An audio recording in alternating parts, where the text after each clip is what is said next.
تمشي شويه عشان تحيض. اماندا كلبه جيرمان من محافظه القاهره، صحابها جايبينها عندنا عشان تتجوز وتحيض وتتجوز والحاجات دي كلها. بس اماندا مغيبه في الحيض، وكل يوم صحابها يتصلوا علينا، هي ما حاضتش هي ما حاضتش هي ما حاضتش. قلنا بقى النهارده ناخدها نمشيها شويه كده بره في الشمسيه البسيطه دي شمس بسيطه مش شمس حاميه يا جماعه، ما ينفعش تمشي كلبك في شمس حاميه. وقلنا كمان نستعمل الارض الترابه ان هي تساعد في مشيها، لان انا شايف ان الكلبه محتاجه تمشي.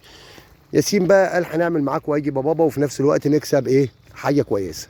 قال انا عايز نخس، ناخد الكلبه نجري بيها في الشارع، تمام، ونمشيها شويه، وفي نفس الوقت يبقى انا جريت واستفدت كمان ان انا خسيت شويه، تمام. بس طبعا اللي هيأذينا في الموضوع ده كله التسلخات، ربنا يستر بقى ويرجع يخلينا نصرف كينا كومب، وادفع يا ابو نور حق مرهم كينا كومب ومش عارف ايه عشان يخس والتسلخات تحصل، وفي نفس الوقت نبقى استفدنا ان اماندا حاضر.